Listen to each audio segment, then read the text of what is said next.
तो हेलो सभी को, हिमाचल एग्ज़ाम्स अब में आपका स्वागत है। तो आज का वीडियो का डिस्कशन हमारा रहेगा पटवारी पोस्ट्स का, कि पटवारी की जो पोस्ट्स हैं, सबसे पहले तो कितनी पोस्ट है, तो 874 पोस्ट आ रही है पटवारी की। तो इसका एग्ज़ाम पहले तो कब होगा, कौन कंडक्ट कराएगा।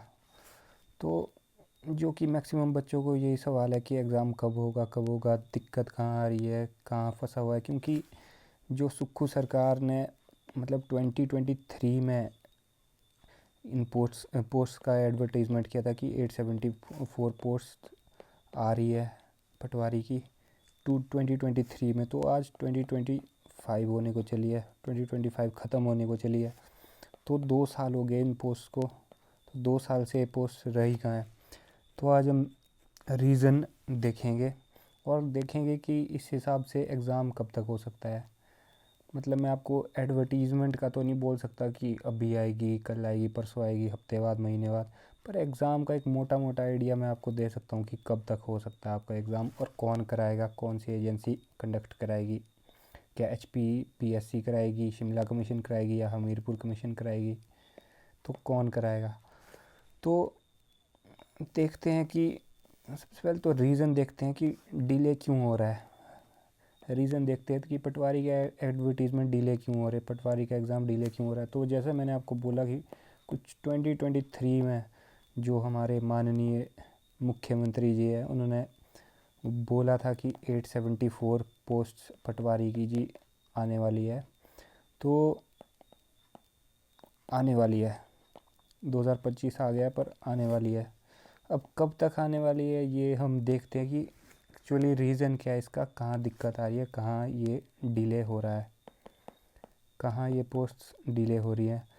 तो ये था कि देखो, अभी कुछ दिन पहले जो विधानसभा का सेशन लगा है उसमें श्री सुधीर शर्मा जी जो धर्मशाला से MLA हैं, उन्होंने एक स्टार्ट क्वेश्चन असेंबली में पूछा कि यही इसके रिगार्डिंग कि 874 पोस्ट जो पटवारी की वेकेंट है जो रेवेन्यू डिपार्टमेंट में, इतने से इतना आपका, तो 874 जो पोस्ट हैं वो एक्चुअली कब होने वाली है, मतलब कब एडवर्टाइज़ होने वाली है और इसमें दिक्कत क्या आ रही है। तो उन्होंने बोला, जो आंसर दिया वो आप खुद भी देख सकते हैं कि reason for not filling this number of post till now is that cabinet has decided to select this post under the state cadre instead of existing district cadre. तो होता यूँ था, देखो, जो पहले तक होता था पटवारी में कि पहले डिस्ट्रिक्ट कैडर होता था आपका, मतलब पोस्ट डिस्ट्रिक्ट वाइज भरी जाती थी। तो जैसे मान लो टोटल पोस्ट है आपकी, तो जितना भी मेरिट जाती थी सबकी अलग अलग मेरिट जाती थी, सारे जितने 1 से लेकर आपके 12 आपके डिस्ट्रिक्ट्स हैं, तो सबकी मेरिट अलग जाती थी। तो मतलब सबके आपकी मतलब अलग अलग मेरिट जाती थी, तो सबकी एम्प्लॉयमेंट अलग अलग होती थी। जैसे कुल्लू की आपकी जितनी सीट्स होगी उस हिसाब से आपकी मेरिट जाएगी, आपकी ऊना की जितनी होगी, आपकी कांगड़ा की जितनी होगी, आपकी मंडी की जितनी होगी, तो सबकी मेरिट अलग बनती थी और अलग मतलब जितनी उनमें सीट्स होती थी उस हिसाब से वहाँ के जो बच्चे थे मतलब उनकी वहाँ पर मतलब मतलब पास हो जाते थे उस हिसाब से। मतलब सबकी मेरिट अलग जाती थी, मतलब मोटी बात ये है। तो सब के अकॉर्डिंगली डिस्ट्रिक्ट वाइज सिलेक्ट होते थे कैंडिडेट्स। तो अब यूँ हुआ है कि आपका जो डिस्ट्रिक्ट कैडर है उससे स्टेट कैडर की तरफ शिफ्ट हो गया। अब स्टेट कैडर की तरफ, स्टेट कैडर वही है, 874 पोस्ट है आपकी। तो टोटल मेरिट बनेगी आपकी कैटेगरीज़ की, अगर अलग अलग कैटेगरीज़ की बात करें तो टोटल मेरिट बनेगी। अब चाहे आप कुल्लू के हो, चाहे आप मंडी के हो, चाहे आप कांगड़ा के हो, चाहे कोई भी 12 डिस्ट्रिक्ट में से किसी भी एक के हो, आपके टोटल मेरिट के हिसाब से ही आपकी सिलेक्शन होगी। अलग अलग नहीं होगी कि कुल्लू में जी इतनी है तो कुल्लू के बच्चों की कुल्लू में से कुल्लू की सीट के अकॉर्डिंग ही मेरिट बनेगी। तो मतलब बात ये है कि मतलब तब है कि state cadre instead of existing district cadre के हिसाब से कैंडिडेट सिलेक्ट करने हैं। तो अब दिक्कत ये होगी, अब जैसे आपको पता होगा, देखो कि जैसे हम कुछ लॉ चेंज करते हैं, देखो लॉ चेंज करते हैं, अभी भी वो मुद्दा चला है, देखो PM CM की पोस्ट वैकेंट करने वाला अगर 1 महीने से ज़्यादा जेल टाइम मतलब उन्हें नॉन बेलेबल जेल में रहना पड़े तो वो पीएमसीएम के पद से उन्हें हटना पड़ेगा। तो वैसे ही होता है। अब जैसे ये लॉ है मान लो, तो इस लॉ को मतलब करने के लिए इस लॉ को इंट्रोड्यूस करने के लिए कुछ अमेंडमेंट्स करनी पड़ेगी आर्टिकल्स में आपको अमेंड करने पड़ने अमेंड करने पड़ने। तो सिमिलरली वही होता है कि अगर आपको अब डिस्ट्रिक्ट कैडर से आपको स्टेट कैडर में कुछ चीज़ लानी है, कोई पोस्ट लानी है, जैसे पटवारी की पोस्ट यहाँ 874 पटवारी की पोस्ट लानी है आपको डिस्ट्रिक्ट कैडर से स्टेट कैडर में, तो आपको फिर अमेंडमेंट्स करनी पड़ेगी सर्टेन चीज़ों में। तो जैसे ये आरएनपी रूल्स जो होते हैं आपके, आरएनपी रूल्स जिन्हें नहीं पता, आरएनपी रूल्स होते हैं रिक्रूटमेंट एंड प्रमोशन रूल्स। तो आरएनपी रूल्स आपके पटवारी माल और पटवारी लैंड मैनेजमेंट डिपार्टमेंट जो है, मतलब आरएनपी रूल्स आपके जो पटवारी के हैं जो नोटिफाई ये किए थे, ये मतलब इम्पॉर्टेंट नहीं है, मतलब मैं जो इम्पोर्टेंट बात बोल रहा हूँ आपको समझने के लिए, वो आरएनपी रूल्स आपके जो पटवारी के वो आपको अमेंड करने पड़ेंगे। अब इन्हें अमेंड करने के लिए फिर फर्दर आपको अप्रूवल चाहिए आपके मतलब रिगार्डिंग डिपार्टमेंट्स के। एक तो पर्सोनल डिपार्टमेंट का चाहिए, फिर फाइनेंस डिपार्टमेंट का चाहिए, फिर आपको लॉ डिपार्टमेंट का चाहिए, फिर एचपीपीएससी का अप्रूवल चाहिए आपको। तो फिर ये दिक्कत है, मतलब ये स्टेप्स होते हैं। तो इस करके आपका टाइम लगे जा रहा है, क्योंकि आपको डिस्ट्रिक्ट कैडर से आपको स्टेट कैडर में करना है, तो इसलिए आपको आरएनपी रूल चेंज करने पड़ेंगे। पटवारी के आरएनपी रूल चेंज करने हैं तो आपको अमेंडमेंट्स लानी पड़ेगी। आपको अमेंडमेंट्स लानी है तो आपको अप्रूवल चाहिए आपके ये सभी डिपार्टमेंट्स का, आपके पर्सोनल का चाहिए, फाइनेंस का चाहिए, लॉ का चाहिए, फिर एचपीपीएससी का बाद में।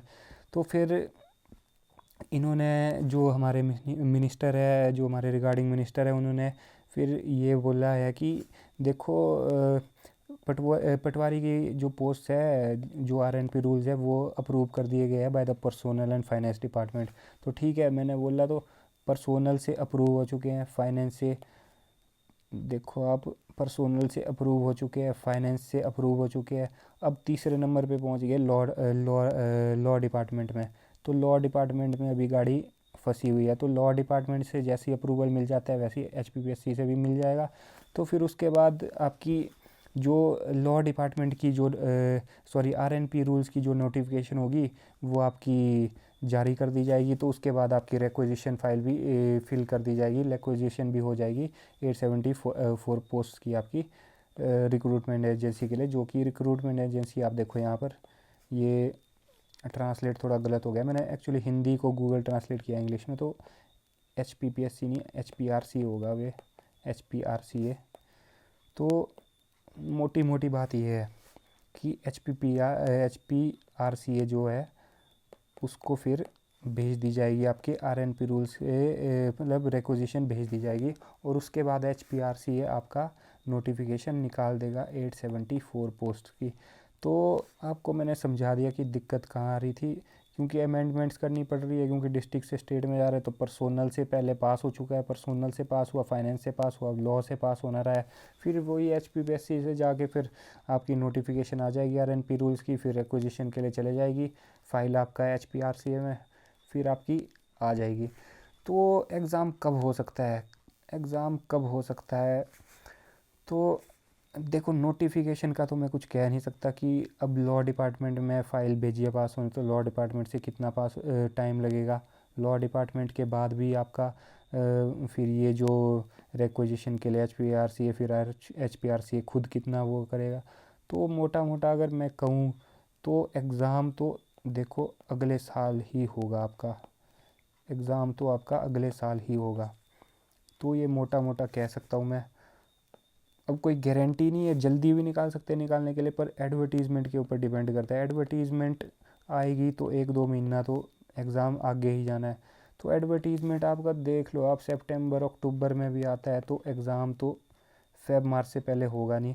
तो एग्ज़ाम 2026 में मुझे लग रहा है, मैं कोई गारंटी नहीं दे रहा हूँ, मैं कोई आपको पक्का नहीं कह रहा हूँ, पर मतलब एक कैलकुलेशन होती है, आप खुद देख लो कि क्या एग्ज़ाम पहले हो सकता है। तो मुझे तो नहीं लगता पहले हो सकता है, मुझे तो लग रहा है कि 2026 तक ही होगा।